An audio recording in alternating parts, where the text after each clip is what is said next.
हो जेफाले हाइकिङ आज दोस्रो दिन। आज पनि हामी हिँड्दै हिँड्दै आएका छौँ है। क्या रमाइलो भएको छ, कस्तो बर्खाको जस्तै हुस्सु यस्तो आमा आफ्नो गन्तव्यमा सुई सुई उडेर गइरहेछ होइन।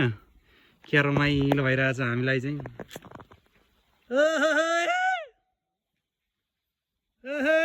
मजा भइरहेछ। कस्तो छ गौतम सर? एकदम एकदम दुई शब्द जाओस् आजको पनि हाइकिङको बारेमा। अब फेरि हिँड्ने कि नहिँड्ने मसँग? मेरो चाहिँ पहिलोचोटि भएकोले त्यो माथि फेरि बिहानैदेखि नै फुल इनर्जी भएकोले हौ गजब।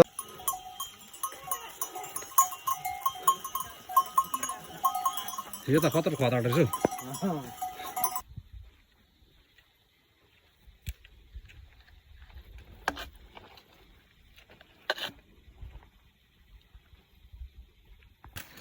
आज पनि हामी जेठाले पुग्दैछौँ होइन। दोहोऱ्याएर मेरो त पहिलोचोटि हो फेरि। इन्टरी बसिन्छ जेठाले धेरैचोटि गइन्छ होला सायद। अब योभन्दा राम्रो हाइकिङ रुट अरू पत्ता लगाइन्छ जस्तो छैन। कसम लागेको छैन कसम। यात्रा चाहिँ जस मजा छ क्या जिन्दगीमा। अन्तरै अरू केही हेर्ने बेला बेला हिँड्ने गर्ने ठाउँ देखिन्छ कि। ठुलो ठाउँ राम्रो ठाउँ सबैले सुनेको ठाउँ मात्रै राम्रो हुन्छ भन्ने छैन। उनीहरूलाई दुखेको ठाउँहरू पनि पत्ता लाग्छ। के छैन यहाँ ल मुस्ताङ रहेछ भने अप्पर मुस्ताङ जस्तो खेल्दै थोरै हेर्दा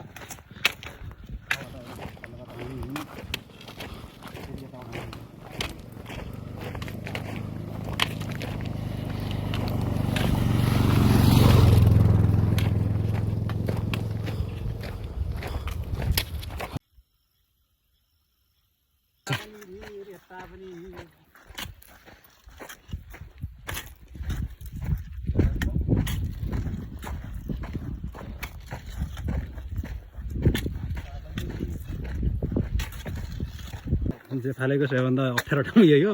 त्यसरी बुझौँ जेफाले जाँदाको सबैभन्दा अप्ठ्यारो ठाउँ हो। नाम त अब तिमी पनि कहाँको म पनि कहाँको के थाहा होइन। तर जस यहाँबाट चाहिँ दुवैपट्टि उस्तै खालको भिड छ। एकातिर बादल छ सम्म देखिया छ मात्र त्यति हो होइन। एकातिर चाहिँ गुराँस पनि फुलेछ।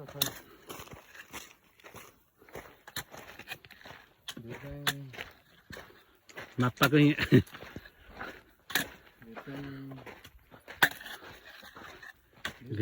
भिड चाहिँ अब यहाँबाट हेर्नु कि भिरबाट आएको बादल कसरी आइरहेछ ल।